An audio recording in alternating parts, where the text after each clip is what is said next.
I want you to just, imagine a single family, and not just any influential family, but one that essentially invents modern banking, bankrolls the entirety of the Italian Renaissance, and somehow manages to produce, like, 4 popes and 2 queens of France. Yeah, which is just an insane resume for one bloodline. It really is. I mean, imagine a family that literally funds the invention of the piano, the creation of opera, and pays for the scientific discoveries that map the stars. And this is the crazy part, I want you to imagine that exact same family centuries later just completely collapsing. Oh, completely. Like, their final ruler is just lying in this bankrupt, feces-smelling bed, telling wildly inappropriate jokes while his entire empire basically crumbles into nothing around him. It is a truly staggering arc. You go from shaping the very foundations of the modern world to just total grotesque decay. It's the ultimate rise and fall. It really is. So today's deep dive is sourced from a really comprehensive historical overview of the House of Medici. And our mission for you today is pretty simple. We are going to kind of shortcut your way to understanding exactly how this family rose from these obscure agricultural roots to dominate Europe. We are extracting the absolute aha moments of their genius and, the bizarre, really messy details of their ultimate downfall. Yeah, and to set the stage here, we really have to travel back to the 13th century. So to this agricultural Mugello region just north of Florence. Right. Because this is where the Medici story actually begins. And right from the start, there is this fascinating, almost deliberate ambiguity about who they even are. I mean, the name itself, Medici, literally means medical doctors in Italian. Which brings us to one of the greatest historical debates in the sources. I love this part. It's about their famous coat of arms. Oh, yeah. It's this yellow shield with these very distinct red balls on it. And if you look at it and you know their name means doctors, you have to ask, are those red balls meant to represent medical pills? Or like maybe cupping glasses, which they used for bloodletting back then. Right, or, as some historians strongly argue, are they Byzantine coins? Oh, interesting. Yeah, because early on, the Medici belonged to the Money Changers Guild in Florence, and their official emblem was a red shield just strewn with coins. But there's even a theory I read in the sources that they're just ripe blood oranges. I've seen that one too. Because those were grown in Italy and recognized for their health benefits long before anyone even knew what a vitamin was. It's just wild to me that a family this incredibly famous has an origin story and essentially a corporate logo that we still can't entirely decode. It really is. Okay, let's unpack this, because to understand how the Medici eventually bought the Renaissance, we first have to understand the actual mechanics of how they got their money. That is the core of it right there. Yeah. And it definitely wasn't through royal blood. They weren't born into a monarchy. They didn't have divine right or anything like that. They essentially gained their massive wealth through revolutionary accounting. Right. They were like the fintech pioneers of the 14th century. Exactly. In 1397, this guy named Giovanni di Bicci de' Medici founded the Medici Bank. But they didn't become the wealthiest family in Europe by conquering lands with giant armies. They did it with the general ledger system. Yep. They were among the very first to use double-entry bookkeeping. Now, I mean, I understand tracking money is important, but how exactly does an accounting trick build an entire empire? Well, think about the physical reality of banking before this, right? If you are a merchant in the 14th century and you need to pay someone in another country, you physically had to load gold onto a cart. Ugh, sounds awful. Put it on a dirt road and just hope you didn't get robbed by bandits. It was incredibly risky and chaotic. Yeah. But what double-entry bookkeeping did was create trust without that physical movement. Because it's a system of checks and balances, right? You record every transaction twice. Right. Once as a debit, once as a credit. What's fascinating here is how something as dry as accounting fundamentally shifted the power dynamics of Europe. By having 2 columns that always had to balance perfectly, the Medici could catch errors and prevent embezzlement instantly. Wow. It allowed them to safely open remote branches. They can issue these things called letters of credit. So you could deposit gold in their Florence branch, get a piece of paper, travel to their London branch, and withdraw your funds. That's genius. Right. They were moving data, not gold. They knew exactly where their capital was across borders at any given moment. I mean, if you've ever used a banking app to instantly transfer money overseas, think about doing that in the 1400s using just ink and paper. It's mind-blowing. It really is so similar to modern venture capital and big tech platforms today. The Medici Bank wasn't just a vault, it was a network. Yes, absolutely. They acted as the central hub connecting all the other elite families. Like, if you were a rival family, you probably had to marry into the Medici, partner with them, or work for them just to get access to the rest of the social and financial elite. Exactly. And that network gave them unparalleled soft power. We throw that term around a lot today, but soft power basically means they couldn't just throw people in a dungeon like a king could. Right, they didn't have a crown. They had to manipulate the system to make people want to do what they asked.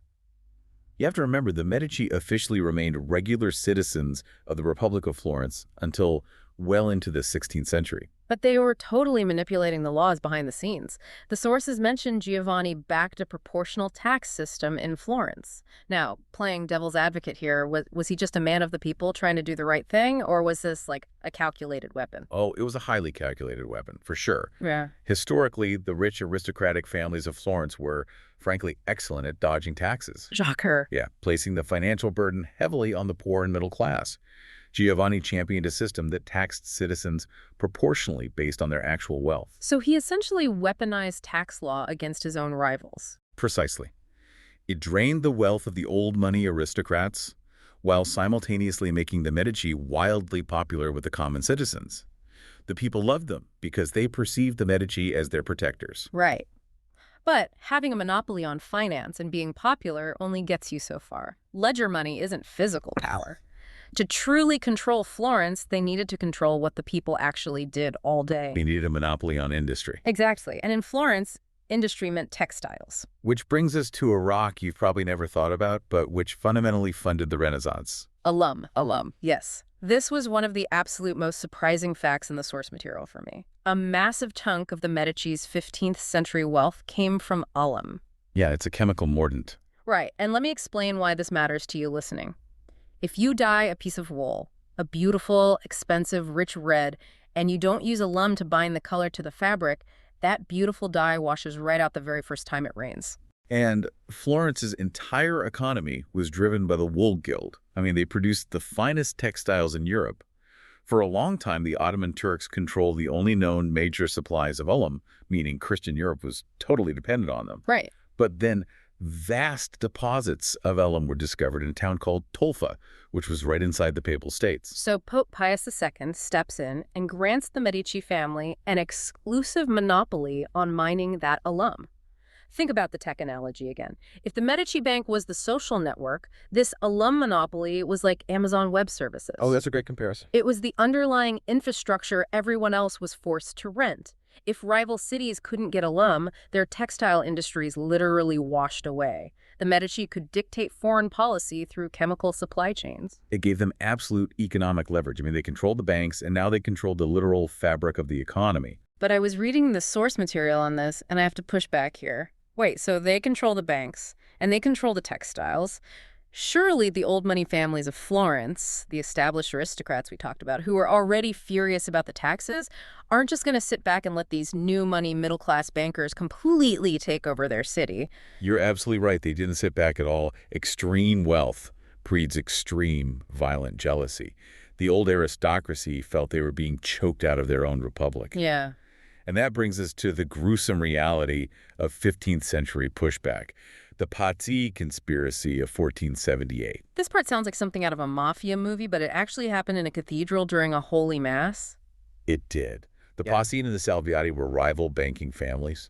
They decided the only way to break the Medici monopoly was to, cut the head off the snake. Right. So they hatched a plot to assassinate the current head of the family, Lorenzo the Magnificent, and his younger brother, Giuliano. And they didn't just plan a quiet poisoning in a dark alley. They planned to do it during Easter church services, with the Archbishop of Pisa intimately involved. The part that actually stopped me in my tracks was the Pope's involvement. The sources say Pope Sixtus V gave them a wink and a nod. I mean, how does a sitting pope justify a hit job in a cathedral? Well, Pope Sixtus V had a fierce, long-standing political and financial rivalry with the Medici. The conspirators actually approached him for approval. Now, the Pope knew he couldn't put a signed assassination order on papal letterhead. Obviously. But he made it clear he would not interfere.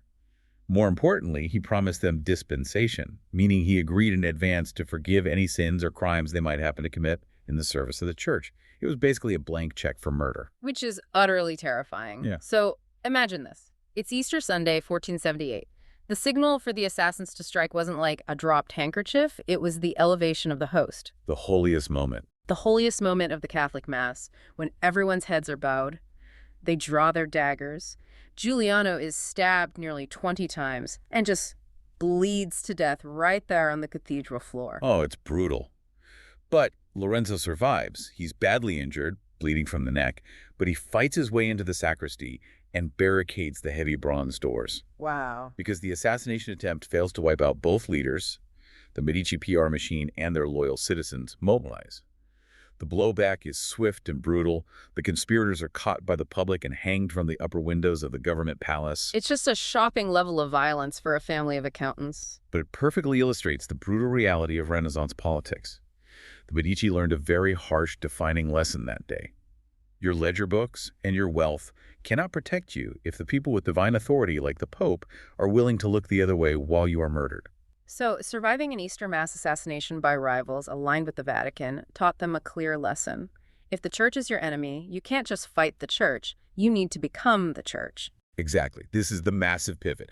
We see the Medici transition from secular banking into divine authority. They systematically start buying the heavens. Lorenzo the Magnificent realizes he can't just be a banker anymore. The physical security of his family depends on spiritual power.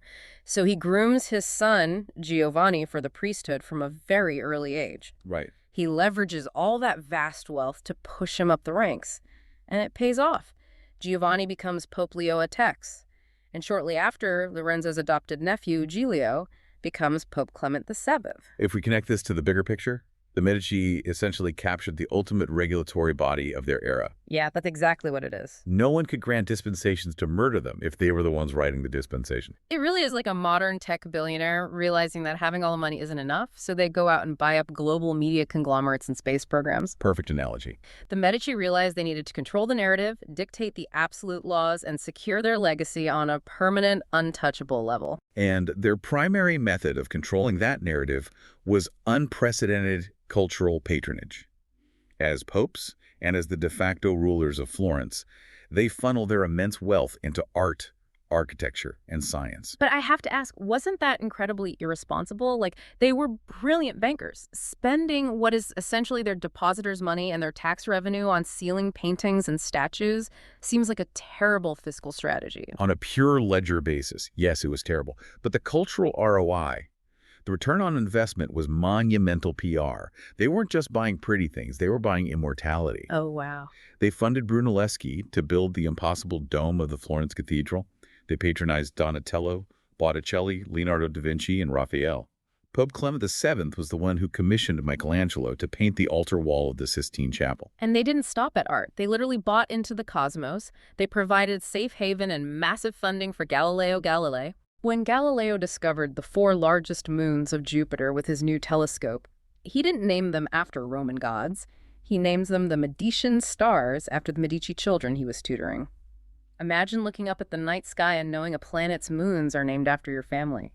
By associating their name with the greatest artistic and scientific achievements of humanity, they made themselves synonymous with civilization itself. You couldn't attack the Medici without attacking the cultural heart of Europe. But there is a massive bill that comes due for all this, right? Oh, a catastrophic bill. Pope Leo X lived so lavishly and spent so heavily on art, endless banquets, and wars that he literally bankrupted the Vatican coffers. Literally bankrupted them. Literally. Empty coffers. They had to heavily push the sale of indulgences, basically selling get-out-of-purgatory free cards, which directly triggered Martin Luther and the Protestant Reformation. That's a huge unintended consequence. Right. Furthermore, Clement VII's reign was a geopolitical disaster that led directly to the infamous sack of Rome in 1527, where the city was utterly devastated, looted, and burned by the unpaid armies of the Holy Roman Emperor. So they buy their way to the absolute top of the social and divine ladder, but the foundation of the house is crumbling under their feet. By the 16th century, they actually acquire formal hereditary titles. They are no longer just citizens. Right, the mask comes on. They become the Dukes of Florence and eventually the Grand Dukes of Tuscany. They even marry into the French royal family, producing 2 queens of France, Catherine and Marie de Medici. They had successfully transitioned from savvy, street-smart merchants to untouchable, blue-blooded royals. But in doing so, they completely lost the very thing that built their empire in the first place, their hungry, innovative business acumen. This brings us to the rot from within, because the juxtaposition in the sources between the early days and the 17th century is just mind-blowing. Yeah. On one hand, you have Grand Duke Ferdinando die in the late 1500s doing incredible things. He's draining marshlands to create arable land. He's planting mulberry trees along the roads to build a booming silk industry. He's even sponsoring exploratory expeditions to the New World. Ferdinando was trying to act like a modern state builder. He was investing in infrastructure.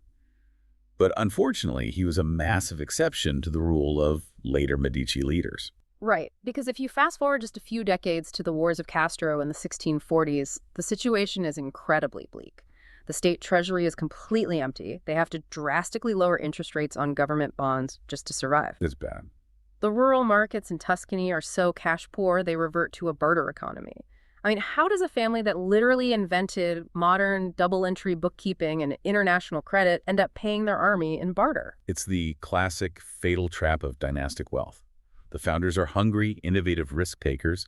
They understand the value of a florin. But by the fourth or fifth generation, the heirs have only ever known the inside of a palace. They completely lost touch with the mercantile reality of the streets. They view the entire state of Tuscany not as a business to be managed, but as their personal piggy bank. So they're spending money they don't have to maintain the illusion of power. Exactly. The later Grand Dukes were obsessed with rigid religious protocol, bizarre alchemy experiments, and petty court dramas, while the actual economy withered. The sources note that by the late 17th century, the population of Florence had plummeted, the textile industry was dead, and grass was literally growing in the collapsing, unpaved streets of Pisa. Which sets the stage for the 18th century fall. And honestly, for you listening, it is incredibly tough to read. The family is plagued by a complete lack of male heirs, continuous bankruptcies, and truly disastrous, incompetent leadership. It culminates with Gaston, the absolute last Medici Grand Duke. Gaston is the polar opposite of his ancestor, Lorenzo the Magnificent. The sources describe him spending his final years entirely bedridden. He had this decrepit, bizarre entourage of young men called the Responti, who just drained his remaining funds. And his behavior was just grotesque.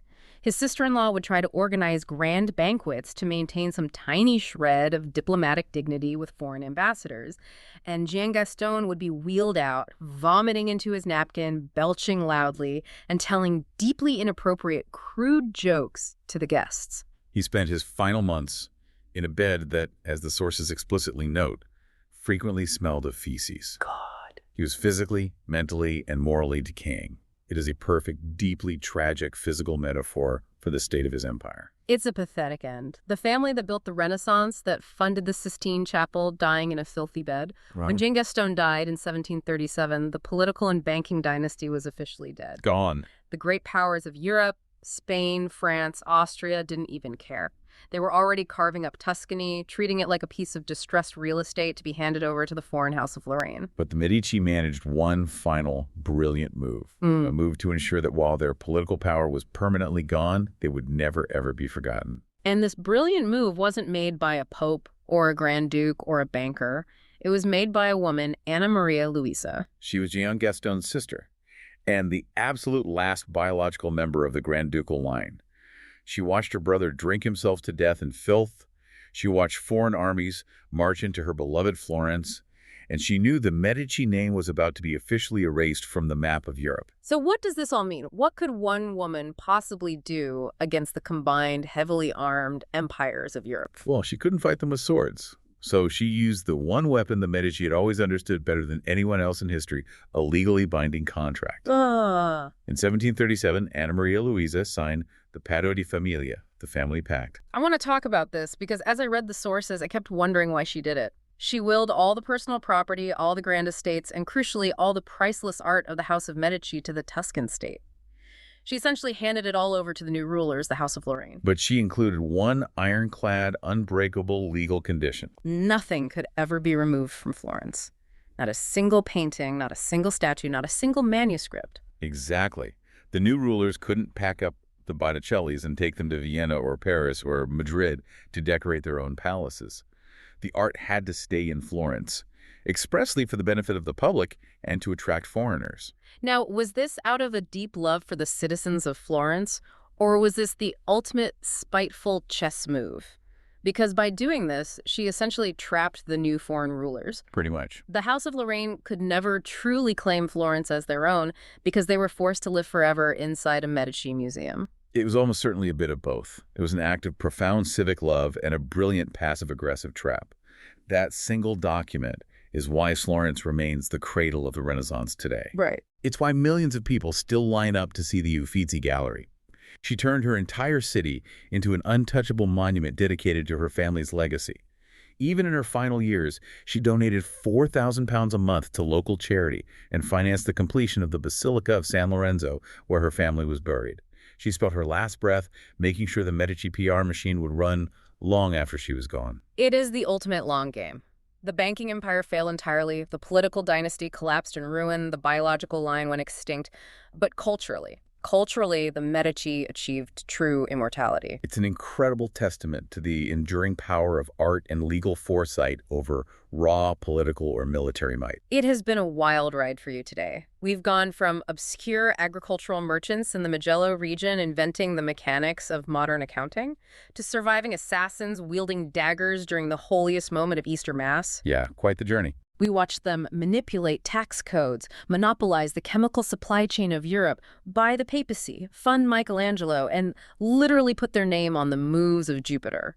And we saw it all rot away into a bankrupt, bedridden, feces-stained end, only to be saved at the final desperate hour by his sister's brilliant ironclad contract. This raises an important question, something for you to mull over long after we wrap up today's deep dive. Think back to the very beginning of our conversation, that mysterious coat of arms we couldn't figure out. The red balls on the yellow shield. Right. Were they medical pills reflecting their name? Were they the coins of the Money Changers Guild? Or were they just ripe blood oranges? Perhaps the historical ambiguity wasn't an accident. Perhaps the ambiguity is the entire point. Because the Medici were the ultimate chameleons. They were whatever they needed to be to survive and conquer in a brutal world. They were brilliant, calculating bankers when they needed money, populist politicians when they needed power, untouchable popes when they needed divine protection, and generous patrons of the arts when they needed a legacy. Next time you use a banking app on your phone to instantly send money or listen to a piece of classical opera or look up at a picture of Jupiter, ask yourself just how much of our modern world was essentially bought, paid for, and shaped by a single, ruthless, brilliantly ambiguous family from Florence.